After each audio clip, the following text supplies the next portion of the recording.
नमस्कार, आप देख रहे हैं हमारी ये खास पेशकश और मैं हूं राजीव मिश्रा।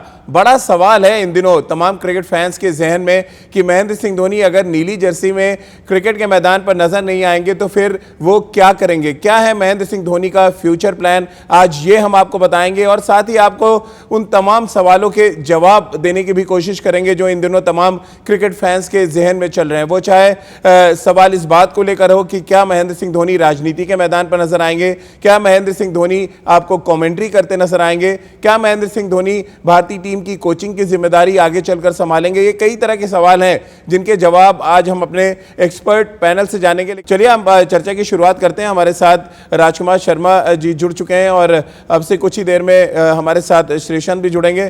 राजकुमार जी, कैसे आप देखते हैं क्या कुछ जो फ्यूचर प्लान की हम बात कर रहे हैं महेंद्र सिंह धोनी के, जो अभी तक का उनका करियर आपने देखा है, किधर जाते हुए देख रहे हैं आप उनको, कमेंट्री बॉक्स में या कोचिंग की तरफ या राजनीति के मैदान पर?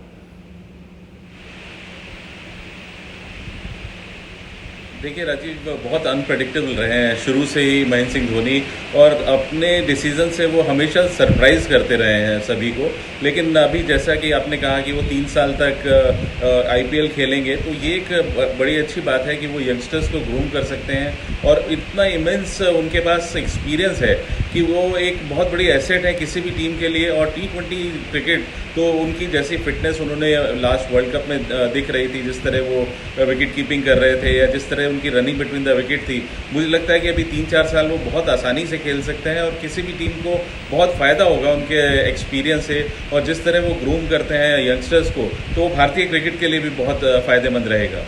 राजकुमार जी, आपने देखा तस्वीरों में भी जिस तरह से वो बहुत खुश नजर आ रहे थे। चेन्नई सुपर किंग का जो कैंप शुरू हुआ है उससे एक बात तो साफ है कि अगले 3 साल का जो करार बढ़ाया है चेन्नई सुपर किंग की तरफ से, ये ऐलान भी किया गया कि 2022 तक वो खेलेंगे, यानी कि अगर 39 साल के वो अभी हैं तो 42 साल तक वो क्रिकेट खेलेंगे। आपको लग रहा है ये पॉसिबल होता नजर आ रहा है? जो एडवांस करार किया है चेन्नई सुपर किंग ने, जो उनका फ्यूचर प्लान है उसका एक हिस्सा है, लेकिन ये हिस्सा तभी कामयाब होगा जब आप 42 साल तक क्रिकेट खेलें।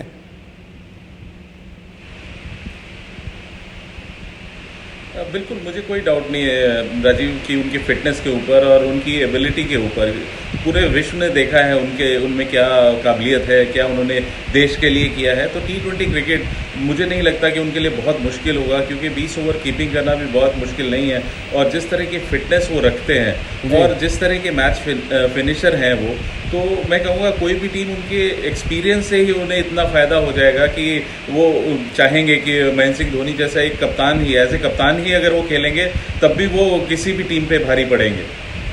चलिए, तो आपने बतौर कप्तान चेन्नई सुपर किंग के लिए क्या कुछ वो कर सकते हैं ये आपने बताया, बतौर खिलाड़ी वो क्या कुछ कंट्रीब्यूट करेंगे चेन्नई सुपर किंग के लिए ये आपने बताया। लेकिन एक जो बड़ा सवाल है कि कैसे महेंद्र सिंह धोनी की कप्तानी बची। 2011 ऑस्ट्रेलिया दौरे के बाद कौन से वो सेलेक्टर्स थे जो महेंद्र सिंह धोनी को कप्तानी से हटाना चाहते थे? क्या कुछ सेलेक्टर्स की प्लानिंग थी और इस प्लानिंग पर कैसे पानी फेरने का काम किया उस समय के बीसीसीआई प्रेसिडेंट एन श्रीनिवासन ने? 2011 वर्ल्ड कप जीतने के बाद भारतीय टीम में और भारतीय क्रिकेट में एक ऐसा दौर आया था जहां पर भारतीय टीम को तमाम मुश्किलों का सामना करना पड़ा था। वो चाहे इंग्लैंड दौरे की बात करें या ऑस्ट्रेलिया दौरे पे, दोनों ही दौरों पर भारतीय टीम को करारी शिकस्त मिली थी और इसी वजह से सेलेक्टर्स इस बात को लेकर राजी नहीं थे कि महेंद्र सिंह धोनी को आगे कप्तानी कराया जाए। लेकिन वो कप्तान रहे और 2013 चैंपियंस ट्रॉफी भारतीय टीम ने तब अपने नाम की थी। राजकुमार जी के साथ साथ एस श्रीशंत भी हमारे साथ इस समय जुड़ रहे हैं। श्री भाई, बहुत बहुत स्वागत है आपका इंडिया न्यूज़ पे। चर्चा हम लोग पहले तो ये कर रहे थे कि महेंद्र सिंह धोनी के फ्यूचर प्लान में जो 3 चीज़ें हैं उनमें सबसे इंपॉर्टेंट क्या नज़र आ रही है। तो मैं आपसे भी ये जानना चाहूँगा, राजकुमार सर से भी मैंने पूछा, राजनीति के मैदान पर जाएंगे, कोचिंग करते हुए वो भारतीय टीम के साथ दोबारा जुड़ेंगे, या आपको लग रहा है कि एक अलग कुछ महेंद्र सिंह धोनी कर सकते हैं जो क्रिकेट से अलग हट करो? मुझे लगता है जैसे आपने अभी, मुझे भी अभी पता चला कि आप इंडिया न्यूज़ से ही पता चला कि अभी चेन्नई से जो कॉन्ट्रैक्ट है जो 3 साल का जो है, उनको पता है कि शायद वो कंफर्म्ड ही होगा। तो फिर मैं ही बोलूंगा कि उनका प्लान हमेशा थोड़ा सरप्राइजिंग रहता है, या टेस्ट का रिटायरमेंट हो या अभी वनडे का या इंटरनेशनल का।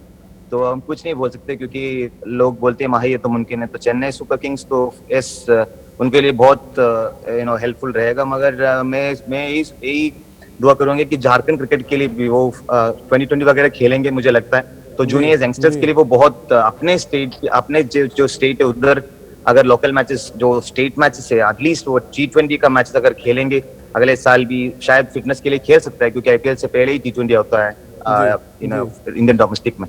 तो मुझे लगता है कि ये सब करेंगे। और श्री भाई आपको जब ये खबर मिली कि वो रिटायरमेंट अनाउंस कर चुके हैं और बिल्कुल ही अलग अंदाज में एक गाना चुन के उन्होंने रिटायरमेंट अनाउंस किया, क्या कुछ आपके दिल में तब आया था? आपको लग रहा था वो रिटायरमेंट अनाउंस कर देंगे? आपको लगा था कि चेन्नई सुपर किंग के लिए वो आईपीएल सीजन 13 खेलने के बाद रिटायरमेंट अनाउंस करेंगे?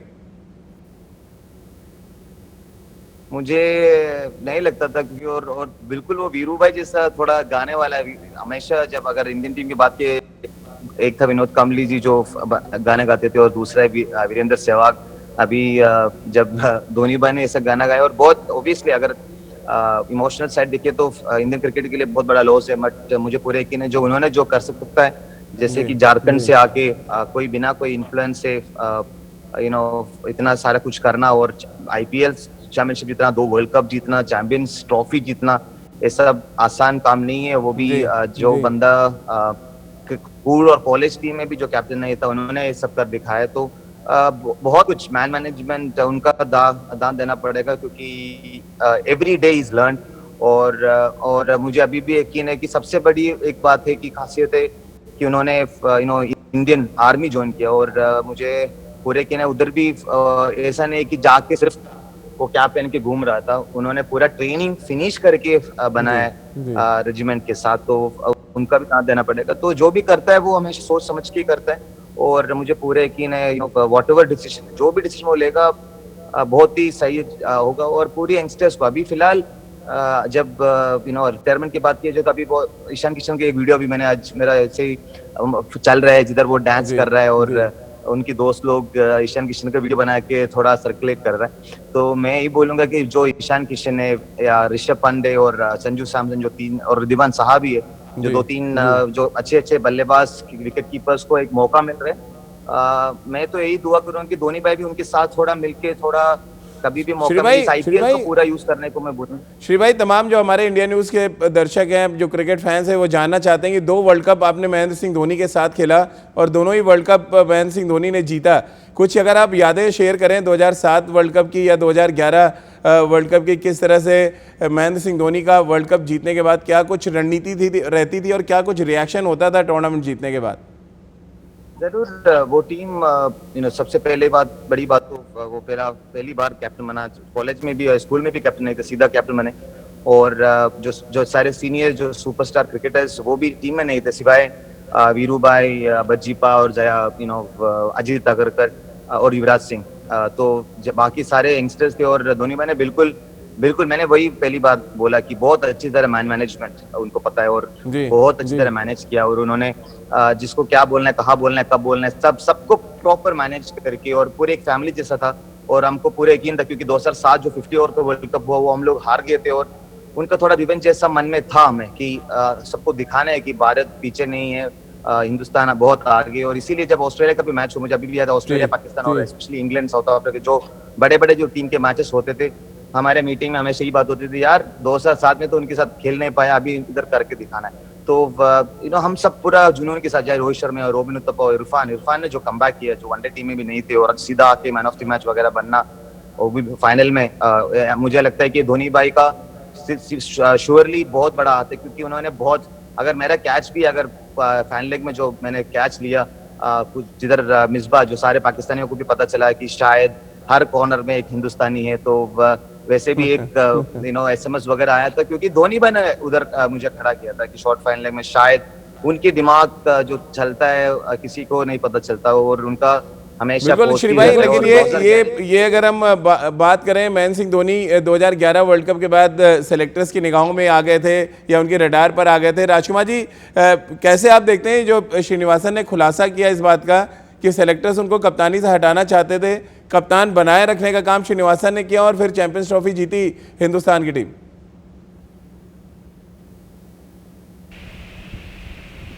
देखिए राजीव, वो मुझे भी याद है कि जब 4-0 से भारत हारा था ऑस्ट्रेलिया में, तब ये ज़रूर र्यूमर्स उड़े थे कि शायद महेंद्र सिंह धोनी को कप्तानी से हटा दिया जाएगा। और अब जैसे मिस्टर श्रीनिवासन ने ये क्लियर ही किया है कि उन्होंने अपनी पोजीशन को यूज़ करके उनकी कप्तानी बचाई थी, तो एक अच्छा काम किया था उन्होंने भारतीय क्रिकेट के लिए, क्योंकि ज़रूरत थी भारत को एक ऐसे कप्तान की जो महेंद्र सिंह धोनी जैसे, जिन्होंने आगे चल के भी बहुत टीम को बहुत आगे लेकर गए। 2013 में उन्होंने चैंपियंस ट्रॉफी जिताई और तब से आप देखिए भारत कोई बहुत बड़ा टूर्नामेंट नहीं जीता है। तो कहीं ना कहीं ज़रूरत थी इस कप्तान को रिटेन करने की। और ये बड़ा अजीब सी बात है, मैं सोच रहा हूँ कि उस समय भारत के सेलेक्टर्स कौन थे जिन्होंने महेंद्र सिंह धोनी को हटाने की बात कही थी। श्री भाई, आपको भी ये खबर लगी थी 2011, क्योंकि वर्ल्ड कप के बाद आप 2 दौरों पे थे, इंग्लैंड में भी थे और ऑस्ट्रेलिया में भी, क्या कुछ आपको लगा था कभी कि महेंद्र सिंह धोनी को हटाए जाने की बात भी हो सकती है? नहीं, मैं अभी जब पिछले साल जो वर्ल्ड कप का शो भी कर रहा था, तभी भी मैंने बोला था माही ये तो मुमकिन है, और प्लस मैंने ये भी बोला था कि माही को बदलना या फिर चेंज करना मुमकिन ही नहीं, नामुमकिन है। तो जो भी सिलेक्टर थे, मैं उनको बोलूंगा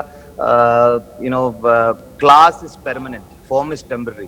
तो राजकुमार सर को प्रणाम, बहुत अच्छा लगा आपको सुन के, थैंक यू वेरी मच। और मैं तो यही बोलूंगा कि सबको पता चला है कि धोनी भाई क्या है। अभी भी देखिए, विराट ने भी बोला है धोनी भाई को, धोनी भाई की जो प्लान है उनके साथ छोड़ना चाहिए, क्योंकि कुछ लोग ऐसा होता है कि उनकी प्लान शायद सब लोगों को पसंद नहीं आएंगे, बट जब वो रिजल्ट आता है, जैसे कभी विराट को भी देखे तो विराट भी वही है, बहुत अग्रेसिव, मगर जो रिजल्ट आता है, जो रिकॉर्ड्स तोड़ रहा है, आई थिंक ये सब, जैसे सचिन भाई और सारे जो लेजेंड्स है उनसे धोनी भाई ने सीखा, धोनी भाई और सब सारे लेजेंड से विराट ने सीखा। बहुत एक लेगेसी है, जैसे कि 1983 में जब कपिल पाजी ने वर्ल्ड कप जीता, वो पूरी टीम ने जब वर्ल्ड कप जीता, वो मोटिवेशन था शायद सचिन पाजी, विनोद कांबली वगैरह।